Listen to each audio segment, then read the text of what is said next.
गुरु की आज्ञा हुई, उस ओर ध्यान नहीं, इन व्यर्थ के प्रश्नों की ओर ध्यान, इन व्यर्थ की बातों की ओर ध्यान कि धनी धर्मदास जी साहब के संबंध में कौन क्या कहता है, कि बीजक के बारे में कौन क्या बोल रहा है, इस ओर सुरती लगी।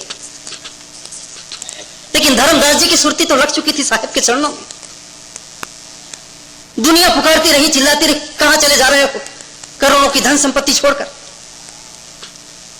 मुझे तो अब बोध हो गया था, काहे की करोड़ों की धन और संपत्ति, 2 कौड़ी की नहीं, क्या मिला मुझे आज तक इन करोड़ों की धन संपत्ति को पकड़कर। छोड़ो उन्हें, तुम चलो मेरे साथ। धर्मदास जी ने अमीन का हाथ पकड़ा और दौड़ते हुए निकल गए महल से, और भागते चले गए, भागते चले गए। कई दिन, कई महीने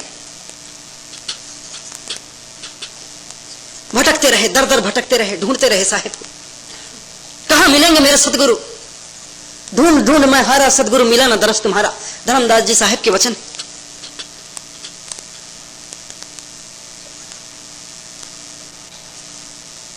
व्याकुल बेतहासा बेहाल होकर इधर से उधर भटक रहे थे धनी धर्मदास साहब, अमीन माता को साथ ही, और साहिब को ढूंढ रहे थे। ढूंढते ढूंढते ढूंढते ढूंढते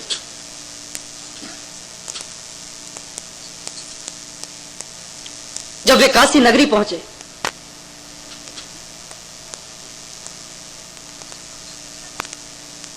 और काशी नगरी में भटकते हुए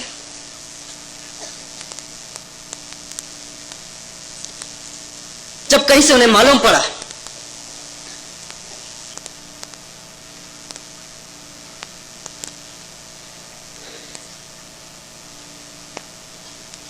कि साहिब की कुटिया तो वहां है, फलाने जगह पर है,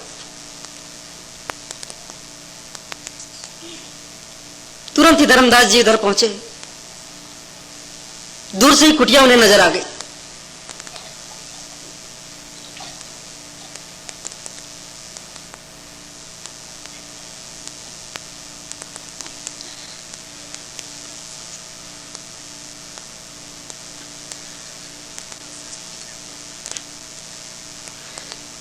सदगुरु बैठे थे कुटिया के सामने, बहुत से भक्त, कीर्तन चल रहा था। दूर से ही धर्मदास जी ने देखा, स्तब्ध खड़े होकर देखते ही रह गए, निहारते ही रह गए। साहब ने भी उन्हें देख लिया, दूर से ही पहचान लिया। बैठे बैठे ही आवाज लगाई, बड़े प्रेम से, हृदय से आवाज लगाई, आओ धर्मदास पग धारो, चिहुक चिहुक तुम काहे नहीं हारो। साहिब के वचन। इतना सुनते ही धर्मदास जी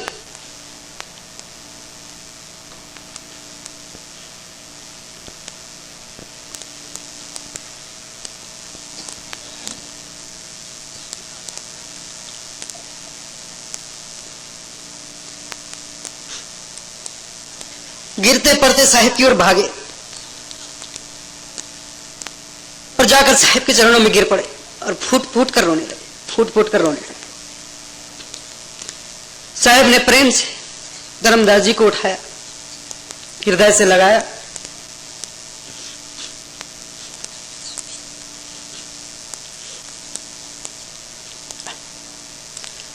उसके बाद धनी धर्मदास जी साहिब ने सदगुरु के चरण ऐसे पकड़े, ऐसे धरे, जो जीवन पर्यंत नहीं छूट पाया। कुटुंब छूट गया, परिवार छूट गया, धन संपत्ति छूट गई, महल खजाना छूट गया, पर सदगुरु के चरण नहीं छूटे। इतने गुरु भक्ति में लीन हो गए।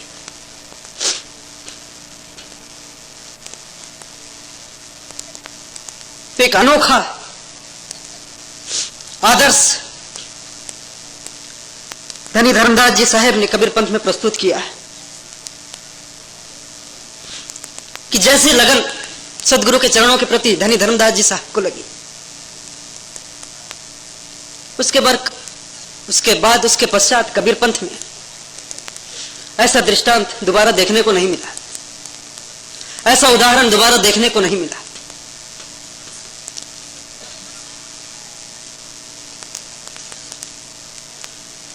बहुत चर्चाएं चली, ज्ञान गोष्ठियां हुई, सत्संग पे सत्संग चला, और जो कुछ भी इस संसार में आकर धनी धर्मदास जी साहब बिसर गए थे, भूल गए थे, एक एक बातें सदगुरु कबीर साहब ने उन्हें याद दिलाई, एक एक बातों का उन्हें बोध कराया, जिसके पश्चात उन्होंने धर्मदास जी साहब को कहा, जब धर्मदास जी साहब को पुनः सत्यलोक की सारी बातें ध्यान में आ गई, सुरती में आ गई, तब कबीर साहब ने उन्हें कहा, अब तुम धनी हुए। धनी तब नहीं थे जब तुम्हारे पास करोड़ों की संपत्ति थी, महल खजाना था, तब तो तुम सिर्फ एक चौकीदार थे,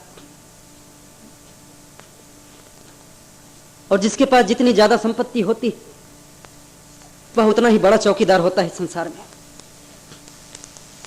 हर घड़ी हर क्षण उसे अपनी संपत्ति के लूट जाने का भय बना रहता है, 24 घंटे वह चौकसी करता रहता है, मेरी धन संपत्ति कहीं चोरी ना हो जाए, कोई लूट के ना ले जाए। तो इस संसार में धन संपत्ति जोड़कर कोई उसका मालिक नहीं हुआ, बना तो सिर्फ चौकीदार बना, और जिसके पास जितनी ज्यादा संपत्ति वह उतना ही बड़ा चौकीदार। धन संपत्ति जोड़कर कोई धनी नहीं बन जाता। धनी तो वह होता है जो नाम धन को पा लेता है, आत्मधन को पा लेता है, आत्मपद को पा लेता है।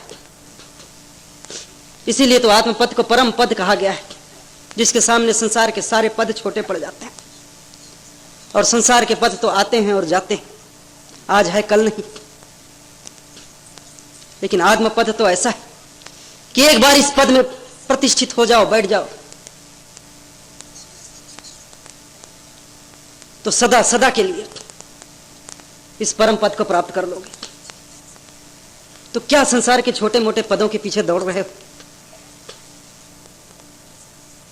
पद की लालसा ही है, पद की कामना ही है, तो उस परम पद की आस करो, उस परम पद की कामना करो और उसे पाने का प्रयास करो।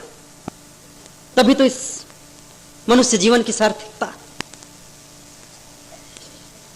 तभी तो यह मनुष्य जन्म सार्थक होगा, जब तुम आत्म पद को प्राप्त करोगे, उस परम पद को प्राप्त करोगे। तो जब धनी धर्मदास जी ने नाम धन को पाया, आत्म पद को प्राप्त किया, तब साहब ने कहा, अब तक तो तुम सिर्फ चौकीदार थे, आज से तुम धनी हुए। उस दिन से धर्मदास जी साहब का नाम पड़ा, धनी धर्मदास साहब। तो ये सारी कहानियां हैं सदगुरु कबीर साहब और धनी धर्मदास साहब की। ऐसा नहीं कि आप आज पहली बार सुन रहे हैं, सैकड़ों और हजारों बार आपने ये सारी कहानियां सुनी।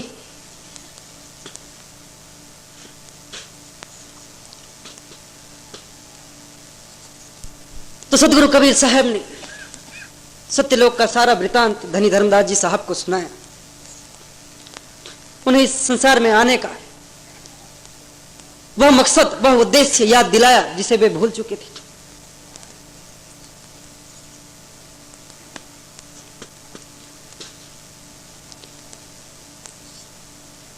इसके उपरांत जब पूर्णतः धनी धर्मदास जी साहब योग्य हो गए,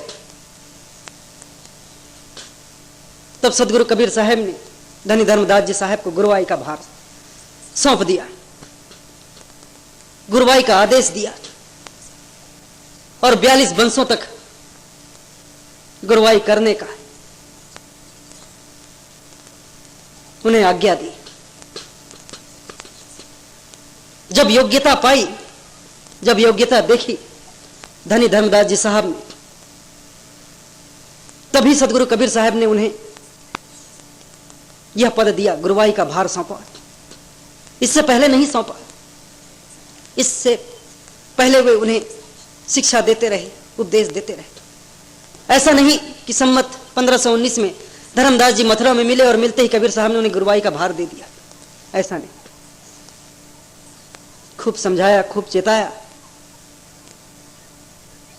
जब धर्मदास साहब योग्य हो गए तब साहब ने उन्हें गुरुवाई का भार सौंपा। योग्यता देखकर ही तो गुरु अपने शिष्यों में सही किसी को जो सबसे ज्यादा योग्य हो अपने बाद गुरुवाई का भार सौंपता है।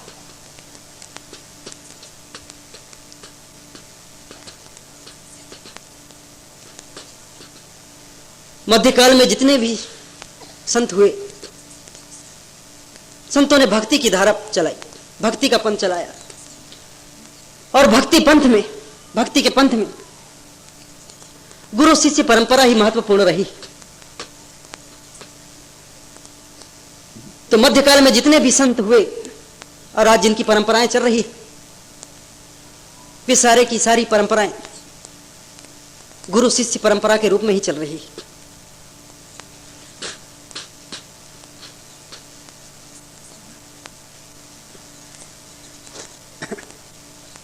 तो एक गुरु अपने बाद गुरुवाई के लिए अपने उसी शिष्य को चुनता है जो सबसे योग्य हो, जिसमें योग्यता हो। एक संत जी थे, लो एक किस्सा सुनाई देता हूं। एक संत जी थे, एक गांव में उनका आश्रम था।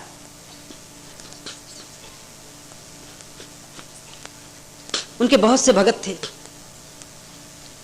और आश्रम में उनके बहुत से शिष्य भी रहते थे। संत जी जब वृद्ध हुए तो उन्होंने विचार किया कि अब मैं वृद्ध हो चला,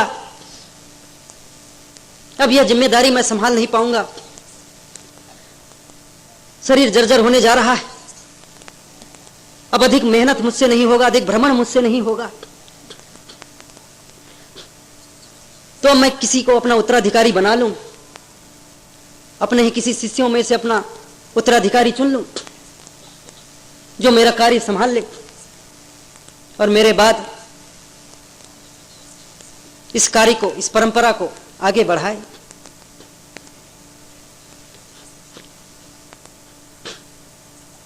तो अपने शिष्यों का उन्होंने निरीक्षण किया, परीक्षण किया और अंत में समीक्षण किया। तो सबसे पहले उन्होंने निरीक्षण प्रारंभ किया। तो शिष्य तो कई थे,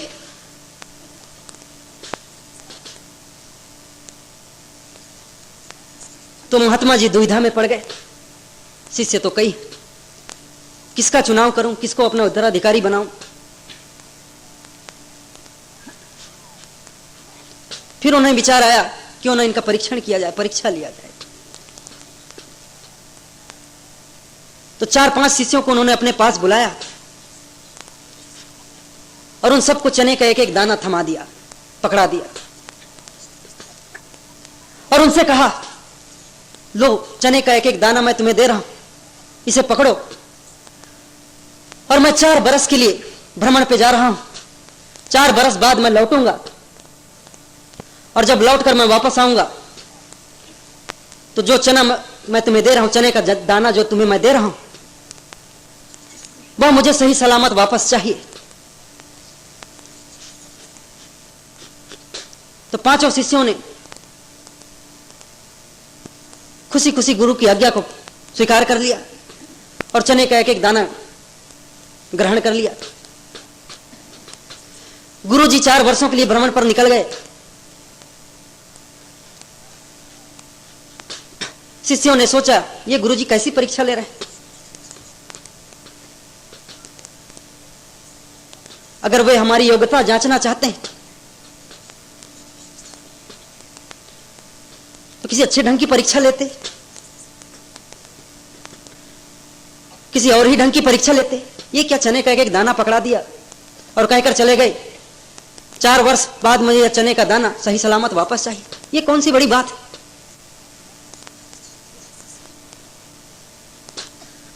एक बड़ा व्यापारी का लड़का था, सोनार का लड़का था। वह दौड़े दौड़े घर गया। उन्होंने अपने पिता से यह बात बतलाई कि आज ऐसी ऐसी घटना हो गई गुरुद्वारे में, शायद गुरुजी हमारी परीक्षा लेना चाहते हैं। उसके पिताजी ने कहा, बेटा चिंता मत कर, मैं अभी तेरे उस चने के दाने के लिए एक सुंदर सा सोने का बक्सा बना देता हूं, तू अपना चना उसमें रख देना, उसमें तेरा चना बड़ा ही सुरक्षित रहेगा। और जब 4 वर्षों के बाद तेरे गुरुजी लौट कर आएंगे तो उनका चना तो उन्हें वापस कर देना। लड़का खुश हो गया। उसने सोने के बक्से में अपना चना रख दिया और बेफिक्र हो गया। दूसरा शिष्य था, लोहार का लड़का था। वह भी दौड़कर घर गया। उसने भी अपने बाप से सारी बात बताई। तो लोहार ने अपने बच्चे के लिए लोहे का बक्सा बना दिया। लोहार के बच्चे ने अपना चना लोहे के बक्से में डाल दिया। तीसरा बढ़ई का लड़का था, उसके बाप ने लकड़ी का बक्सा बना दिया। उसने लकड़ी के बक्से में अपना चना रख दिया। एक बड़ा आधुनिक किस्म का लड़का था, आधुनिक व्यापारी का लड़का था। उसकी प्लास्टिक की फैक्ट्री थी। उसने उसके लिए प्लास्टिक का बक्सा बना दिया। उसने प्लास्टिक के बक्से में अपना चना रख दिया। लेकिन 5वां जो बच्चा था वह किसान का बच्चा था।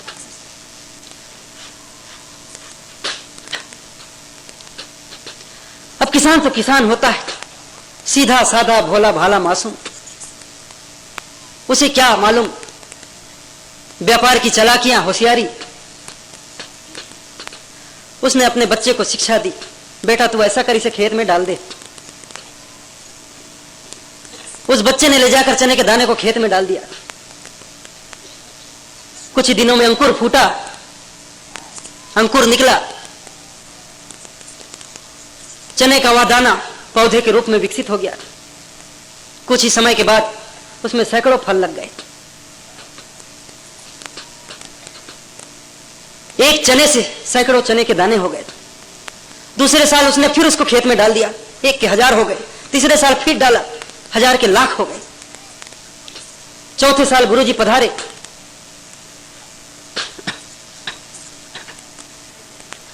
आते ही उन्होंने गुरुजी ने अपने 5 शिष्यों को बुलाया और कहा, जो चने का दाना मैंने तुम लोगों को दिया था वह मुझे वापस करो। दौड़े दौड़े सभी लोग गए। 4 बच्चे गए जो व्यापारी के बच्चे थे। चारों दौड़कर गए अपने अपने घर, अपना अपना बक्सा उठा लाए और गुरुजी को सौंप दिया बक्सा। गुरुजी ने बारी बारी 4 बक्से खोले।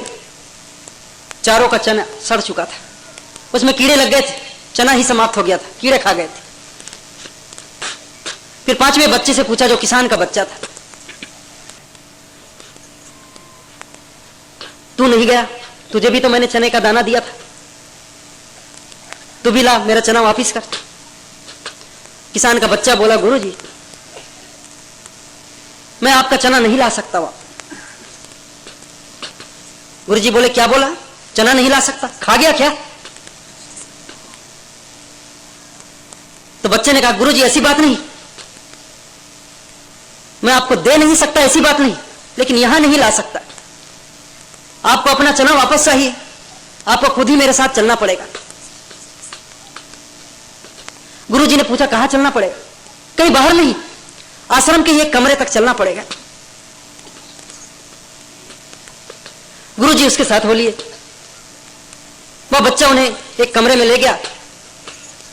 कमरे का दरवाजा खोला और बोला, लीजिए गुरुदेव, ये रहा आपका चना। पूरा कमरा चनों से भरा पड़ा था।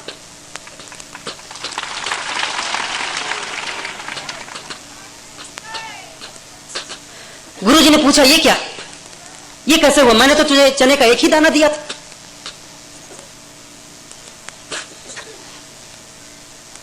मैंने तो तुझे चने का एक ही दाना दिया था, लेकिन इतना कैसे, तुम मुझे इतना चना कैसे वापस कर रहा है? बालक ने कहा, गुरुजी यह आपका वही एक चना है जो समय के साथ इतना बढ़ चुका है। कैसे? गुरुजी ने पूछा। बच्चे ने कहा, गुरुजी आप तो चने का एक एक दाना देकर चले गए भ्रमण में, मैं ठहरा किसान का बच्चा। मेरे पिताजी ने कहा बेटा इसे खेत में डाल दे। मैंने खेत में डाल दिया। मैंने भी सोचा ठीक बात, गरीब आदमी का बच्चा, किसान का बच्चा, कहां इसे संभाल कर रखूंगा, कब तक इसे संभालूंगा, कैसे इसकी देख रेख करूंगा। मैंने खेत में डाल दिया, इसमें फल लग गए, 1 का 100 हो गया, फिर मैंने डाला 100 के 1000 हो गए, फिर मैंने डाला 100 के हजारों के लाखों हो गए। इस तरह इतना हो गया। गुरुजी उसकी बात सुने, सुनकर मस्त हो गए, मन ही मन झूम उठे, बोले यही योग्य है। मेरे बाद मेरी जिम्मेदारी उठाने के लिए, मेरी जिम्मेदारी सौंपने के लिए यही बालक योग्य है। जब इसने मेरे दिए हुए चने के एक दाने को 1 का लाख कर दिया, तो जो मैं इसको 1 शिक्षा दूंगा, उस 1 शिक्षा को बढ़ाकर यह हजारों और लाखों में कर देगा, हजारों और लाखों में इसको तब्दील कर देगा और हजारों लाखों लोगों को उसका लाभ पहुंचाएगा। तो मेरे बाद मेरा भार उठाने के लिए यही बच्चा योग्य है। और गुरुजी ने उसी दिन, उसी घड़ी, उसी क्षण उस बालक को, उस अपने शिष्य को अपना उत्तराधिकारी नियुक्त कर दिया। तो गुरु उसे ही अपना उत्तराधिकारी चुनता है जो योग्य हो, जिसमें योग्यता हो। तो धर्मदास जी साहब में यह योग्यता थी, उन्हें पूरा बोध हो चला था। अब वे अपने ज्ञान की स्थिति में वापस लौट चुके थे और स्थिर हो चुके थे। तब सदगुरु कबीर साहब ने उन्हें 42 वंशों का आशीर्वाद दिया, 42 वंशों की गुरुवाई का भार सौंपा। एक बात आपको मैं बताऊं,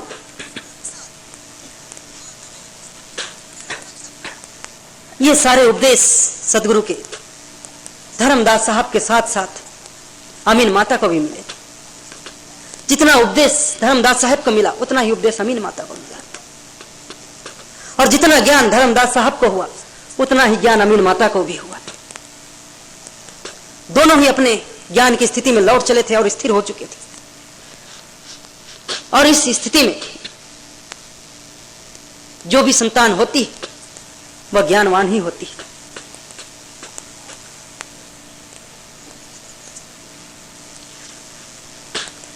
विज्ञान आज इस बात पर पूर्णतः सहमत है कि मां बाप का स्वभाव बराबर बच्चे पर उतरता है। विज्ञान आज इस बात को 100% स्वीकार करती है। मां बाप के पूरे लक्षण बच्चों पर उतरते हैं। जिस घड़ी, जिस क्षण मां गर्भ धारण करती है, उसी घड़ी, उसी क्षण मां बाप के सारे गुण, सारे लक्षण, सारे संस्कार उस गर्भ में आने वाले बच्चे पर पड़ जाते हैं।